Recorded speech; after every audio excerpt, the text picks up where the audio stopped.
جناب رئیس جمهور، جناب وزیر، جناب رئیس، شاید در پالوی مشاورین برگزیده ای را گرفته باشی، ولی به الله قسم بدون علما حکمت پیش برده نمیتونه. باید در پالوی علمای متدین، خیرخواه و کسایی که واقعا راز عبادت و بندگی الله را میفهمه این در پالویت باشه که تو را لا اقل مشوره میک بده. یه افرادی را که تو در زندان مندازی، از کراچی گرفتی به مجرد 3 شب تیر کردن در همچو اتاق، از تو سوال دارم این شخص چه عقده را در قلب پیدا میکنه؟ دعای نیک برات میکنه یا بد؟ روز قیامت تو شخص به الله سبحانه و تعالی در برابر این مظلومین چی جواب بده؟ جواب بده. تباه شد مردم، تباه شد مردم. این جنابی که صرف به خاطر از این مدیر صاحب و رئیس صاحب مرا مدال خوشی بده. مولوی صاحب متوکل به زندان رفته نیست، پروایی نداره. الله ما را پیدا به می کار کرده. زندگی همیشه راحت نیست. ما آیت قرآن صراحتا روز تلاوت میکنیم لقد خلقنا الانسان فی کبد. ما ای را مطالعه میکنیم، داستانای انبیاء علیهم السلام تیر شده. انبیاء راحت زندگی کردن، یعنی که زحمتای زیاد دیدن، زحمتای زیاد دیدن. باز کسی که راه دعوت و واقعیت پیش میبره او همیشه راحت باشه؟ کلا قطعا نه. اما مهم به عاقبت بردن مولای متوکل برای سردمدارا ضروری است که بعد از مردن مولای متوکل ما با کدام عکس العمل ها با چی چیز روبرو میشیم. ثانی از علم ملائکه بالاتر نیست. عاقبت و انجام کار ملائک ندانستند. وقتی که الله گفت که من در روی زمین خلیفه میگردم، قالوا اتجعل فيها ما يفسد فيها ويسفك الدماء.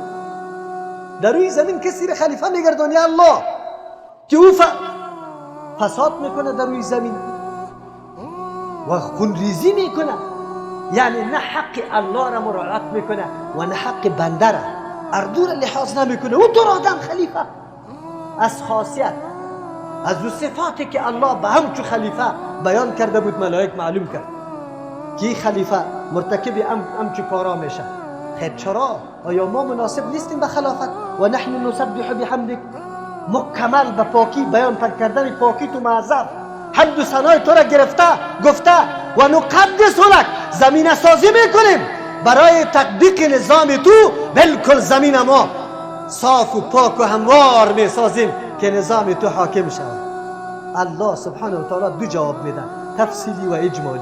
اجمالی میگه قال انی اعلم ما لا تعلم. الله میگه من میدانم آن چیزی را که شما نمیدانید. ولی برای تثبیت از این گپ که اهلیت خلافت آدم علیه السلام داره، یک مرحله یا دوره امتحانی را تیر میکنه.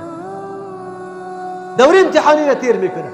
جناب راستی تبگو به میلیون ها اشخاص به تو دولت دمی روزها دعا کرد یا بد دعا کرد؟ آیا در بین میلیون ها اشخاص یکی مظلوم وجود نداره؟ یکی مسافر وجود نداره؟ یکی پدر و مادر نیست؟ و اشخاصی که الله دعایشان قطعا رد نمیکنه و در بین دعای از و قبولیت و استجابت الله سبحانه و تعالی پرده وجود نداره. و برای سرنگونی حکومتی تو بگوی بدنامی حکومتی تو بد دعا کرده قبول میشه نمیشه؟ جناب فکر در کجا رفته؟ تأمل در کجا رفته؟ چرا؟ جناب شخص استخباراتی که در مجلس ما فعلا هم حضور داری، این شکی نیست مولای متوکل یک شخص است در بندیخانه میره، یک نفر دیگر هم توی بندیخانه میندازی. آیا از او اطفال معصومش آگاهی داری که بیگاره در حالی که سرنوشت سرپرست خانش به ماها معلوم نیست، به ماها، و حتی پیسه نان بیگاره هم نداره، گریانا داره.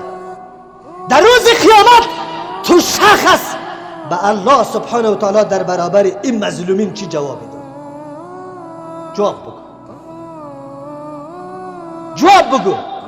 مولی متوکل خو الحمدلله پدر و مادر حیات بود تقریبا و به فضل و احسان الله سبحانه و تعالی اینطور دوستای مخلص داشتیم که از وجود خود کدام نزدیک فکر میکردیم و بود الحمدلله. ولی ولی افسوس، ولی بسیار آدم غمگساری بکنه در حال او اشخاصی که برده شده، نه برادر داره، نه پدر داره، نه مادر داره، کرایه خانم سرش است، اطفال خردک داره، مادر بجز از اینکه با گریان اولاد خود آرام کنه دیگران نداره. تو در روز قیامت چی جوابی داری؟ این شکی نیست که امنیت وطن خیلی اهمیت داره، خیلی اهمیت داره. ولی راست بگو همین قدر ضربات کوبنده که تو خوردی از کدام ناحیه خوردی؟ از کروزینو از دریشی خودی دولت خوردی یا که از این منبری ملا و از تقریر ما خوردی؟ کدام میشه؟ تو در این قدر سال تجربه نکردی؟ این مشوره است. درک بکنه یک انسان، مفت نیست. اونجا ولی نکات رفتن زندان براتون میگم که الله چقدر حکیم ذات است. چرا یک انسان در زندان میبره؟ ملائک درک نتونستن، از او خاطر الله اجمالی جواب داد، بعد از او تفسیری کرد و علم آدم الاسماء كلها ثم عرضهم على الملائكه فقال انبئوني باسماء هؤلاء ان كنتم صادقين. دوری امتحانی شد، به دلیل ثابت میکنه